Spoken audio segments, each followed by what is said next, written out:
अस्सलाम वालेकुम जी। मैं हूं आसिम मुनीर शाह और आप देख रहे हैं Asim Munir Shah official Facebook and YouTube page. उम्मीद करता हूं तमाम देखने वाले, सुनने वाले, चाहने वाले खैरियत से होंगे। सबसे पहले तो तमाम पाकिस्तानियों को दिल की अथाह गहराइयों से पीआईए की यानी कि पाकिस्तान इंटरनेशनल एयरलाइन की कामयाब प्राइवेटाइजेशन की दिल की अथाह गहराइयों से मुबारकबाद। ये मेरे अल्फाज नहीं हैं, ये मैंने अल्फाज चुराए हैं, किसी के कॉपी किए हैं। किसके किए हैं? हमारे मोहतरम जनाब वज़ीर आज़म पाकिस्तान शहबाज शरीफ साहब ने तमाम कौम को मुबारकबाद दी है पीआईए की कामयाब प्राइवेटाइजेशन पे। इसी के साथ साथ सिर्फ वज़ीर आज़म ने नहीं प्राइवेटाइजेशन पर मुबारकबाद दी, वज़ीर दाखिला जनाब मोहसिन नकवी साहब ने भी इस कामयाबी पर पाकिस्तानियों को मुबारकबाद दी है। आरफ हबीब कंपनी ने 135 अरब रुपए की बोली लगाकर, जो कि सबसे ज़्यादा बड़ी बोली लगाई गई है, 135 अरब रुपए की बोली लगाकर पीआईए को हासिल कर लिया है। जी हाँ, 135 अरब रुपए। और गालबन एक 747 तैयारे की कीमत जो है वो 120 अरब रुपए के लगभग है। ये इस सिस्टम की ज़बू हाली का मुकाम है कि जहां एक तैयारे की कीमत 120 अरब रुपए है या 110 अरब रुपए है, वहां एक पूरी एयरलाइन को, सरकारी एयरलाइन को 135 अरब रुपए में उसकी निजकारी कर दी गई है।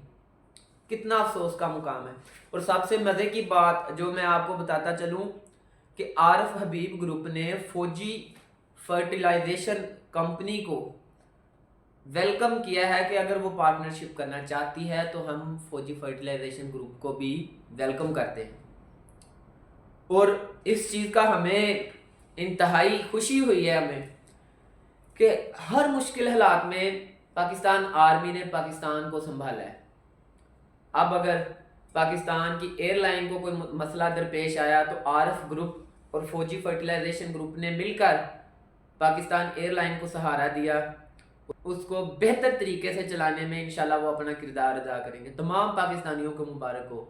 हाँ जी, उसी पीआईए की प्राइवेटाइजेशन की मुबारकबाद जिसने एमिरेट्स एयरलाइन को खड़ा किया था, जिसने एमिरेट्स एयरलाइन को उड़ना सिखाया, जिसने एमिरेट्स एयरलाइन को बुनियादी तरबियत फराहम की। आज वो पीआईए भी प्राइवेटाइज हो चुकी है। और इस कदर अफसोस का मुकाम है कि बातें करते हैं, दावे करते हैं, हमने ये कर दिया, वो कर दिया। जरदारी हुकूमत ने भी किए, उसके बाद नवाज शरीफ हुकूमत ने भी किए, उसके बाद इमरान खान की हुकूमत ने भी किए, फिर दोबारा नवाज शरीफ की हुकूमत आई, शहबाज शरीफ की, फिर दावे किए, अब फिर शहबाज शरीफ की हुकूमत आई, फिर दावे किए।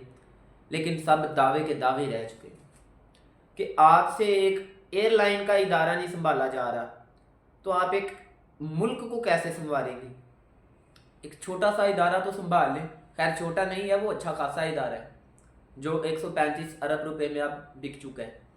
आपसे एक एयरलाइन नहीं संभाली जा रही, आपसे एजुकेशन सिस्टम नहीं संभाला जा रहा, आपसे हेल्थ सिस्टम नहीं संभाला जा रहा। जब तमाम सरकारी अदारे प्राइवेटाइज हो जाएंगे तो फिर सरकार का क्या फ़ायदा? क्योंकि कानून तो कोई आवाम की सहूलत के लिए बन नहीं रहा। ये जो आपकी कानून साज असम्बली है, इसका भी हमें कोई फ़ायदा नहीं हो रहा। तो ये बस दिखावे की सियासत बची है, दिखावे के पॉलिटिशियंस बचे हैं, दिखावे की हुकूमतें रह गई हैं। अगर वर्क प्रोग्रेस ज़ीरो है तो फिर इन हुकूमतों की क्या ज़रूरत है? मुझे नहीं पता चलता कि इस सिस्टम से अब हमने और क्या निकालना है।